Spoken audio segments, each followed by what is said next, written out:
comparison sa 2025 budget, ano ang pagkakaiba, Sen, itong 2026? Nawala nga yung nawala nga yung mga flood control. Oo. Hindi ba lang ang pangalan, di ba? Pinasok ata sa iba't ibang ahensya, Sen Ako, nakikipagtalo ako sa kanila.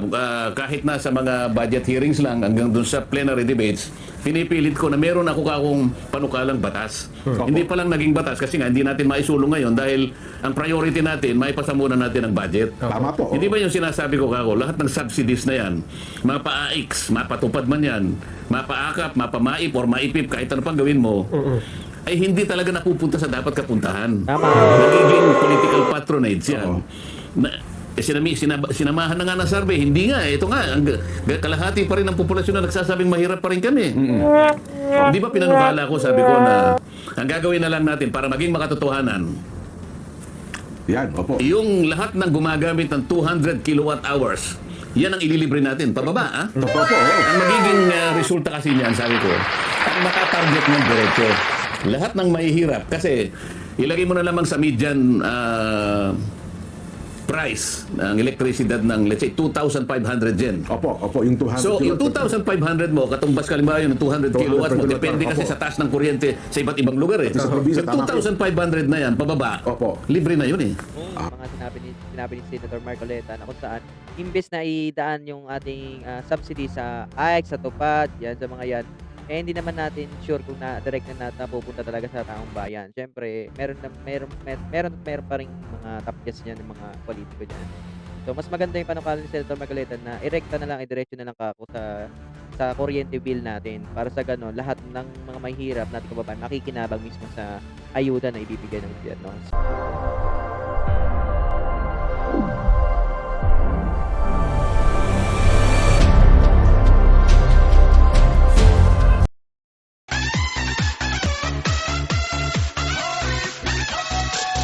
Magandang araw sa atin lahat mga bossing, muli nagbabalik RMG News TV. Ayan, magandang araw, bagong araw, panibagong fake news. For today's video mga bossing, ang topic natin ngayon, wala nang paligi-ligi pa. Ito tungkol kay Senator Marcoleta na kung saan ay binatikas niya itong budget for 2026 ngayong taon mga bossing dahil di mo na ipapabalik na naman ang mga tupad, AIX na naman ng administrasyon ni Marcos. Aray mo, talamak na naman ang corruption dyan. So, bali, ang gusto niyang batas na ay maipasa, itong sinusulyo yung batas ay abot doon sa kuryente na kung saan instead na ang politiko ang magbigay ng subsidy or mga ayuda sa mga tao direct na direct na lang mismo sa tao yung pagbigay ng ayuda. Ibig sabihin, halimbawa, mayroon kayong bill sa kuryente. Mismong gobyerno mismong gumbayad ng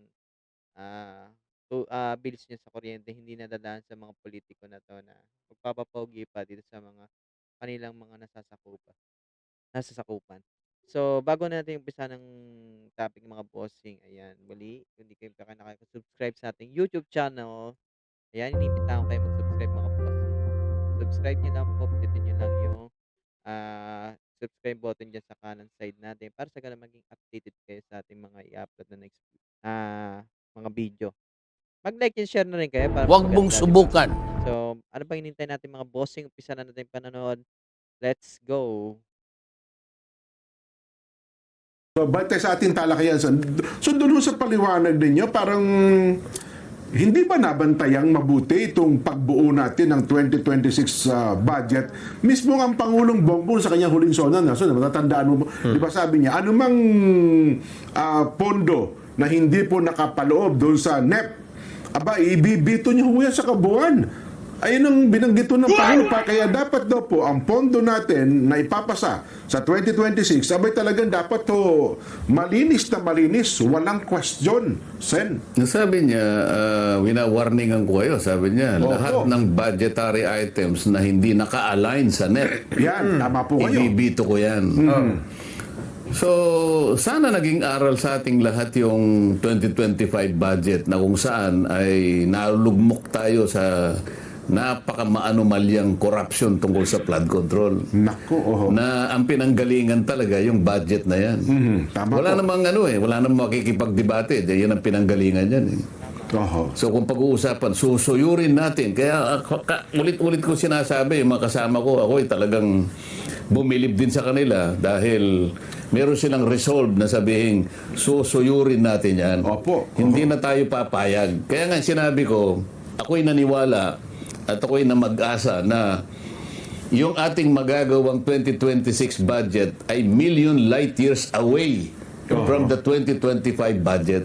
Saka gusto nating kalimutan yun eh. Totoo po, oho. In comparison sa 2025 budget, ano ang pagkakaiba, Sen, itong 2026? Nawala nga yung nawala nga yung mga flood control. Oo. Iniba lang ang pangalan, di ba? Oh. Itinasok ata sa iba't ibang ahensya, Sen Ako, nakikipagtalo ako sa kanila. Kahit na sa mga budget hearings lang, hanggang dun sa plenary debates, pinipilit ko na meron akong panukalang batas. Hindi pa lang naging batas kasi nga hindi natin maisulong ngayon dahil ang priority natin, maipasa muna natin ang budget. Tama po, oho. Hindi ba yung sinasabi ko kako, lahat ng subsidies na yan, mapa-AX, mapatupad man yan, mapa-akap, mapa-maip or maipip, kahit ano pang gawin mo, ay hindi talaga napupunta sa dapat kapuntahan. Tama. Nagiging political patronage yan. Sinamahan na nga ng survey. Hindi nga. Ito nga. Kalahati pa rin ang populasyon na nagsasabing mahirap pa rin kami. Tama. Hindi ba pinanukala ko, sabi ko na ang gagawin na lang natin para maging makatotohanan, Yan, opo. yung lahat ng gumagamit ng 200 kilowatt hours, yan ang ililibre natin. Pababa, ah? Totoo po, oho. Ang magiging resulta kasi niyan, sabi ko, ang matatarget ng diretso.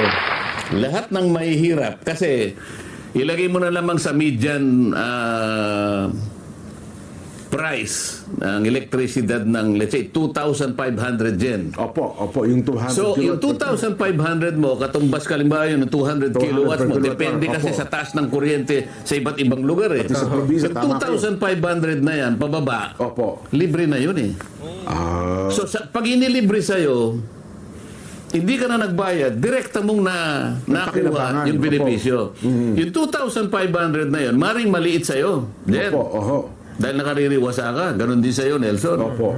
Kaya lang para sa isang karaniwang Mahirap pamilya, talaga. Opo. yung 2,500 na hindi niya na ibabayad sa kuryente, may aaporsyon niya sa pangangailangan niya Totoo sa po araw-araw. yun. Oho. Then, next year, next month, ganun na naman. Oho. Ibig sabihin, hindi yung AX binigay mo 3,000, isang taon 3,000. Nako. Samantalang ito, 2,500 Monthly. every month na ibibigay sa'yo. Oho. At hindi na dapat ibigay sa'yo kasi hindi ka na magbabayad. Direkta ngayon. Automatic na opo. May corruption. Wala. Oho. Dahil sa... Hindi mo na binabayad direkta sa'yo. Hindi pa nadaan sa politiko. O, walang pasikat. Opo, hindi nadaan sa politiko. May makakapagpasikat pa ba ngayon? Wala. Oho. So, walang corruption, walang pasikat, diretso.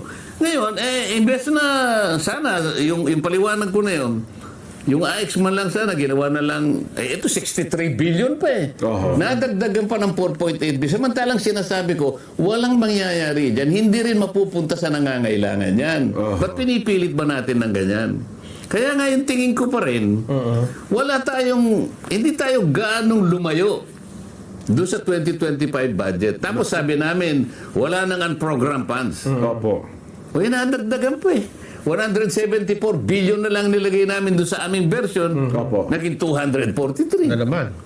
Hindi, binawasan naman daw po. Binito yung 92 billion. Kaya may natira pa. 633 billion lahat ito eh. Asa kang buwan mo ba? Oo, sa tingin ko 600. Yung mga 500 So- billion pa rin na natitira pala. So yung taba, Opo, yung pork. yung buong lechon, Oo. ha? Inalis mo lang yung balat.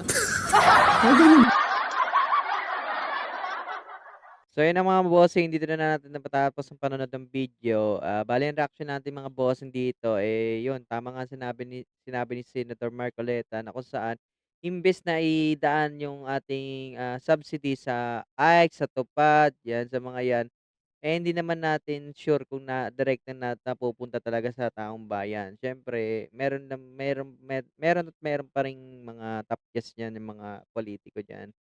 So, mas maganda yung panukala ni Senator Marcoleta na irekta na lang, idiretso na lang kako sa kuryente bill natin para sa gano'n lahat ng mga mahihirap nating kababayan makikinabang mismo sa ayuda na ibibigay ng gobyerno. So, yun lang mga bossing, bale yan lang yung reaction natin for today's video.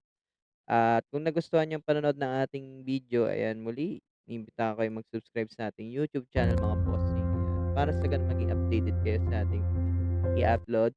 Like and share na rin para sure, para maganda ang ating samahan mga boss. Ayun lang mga bossing.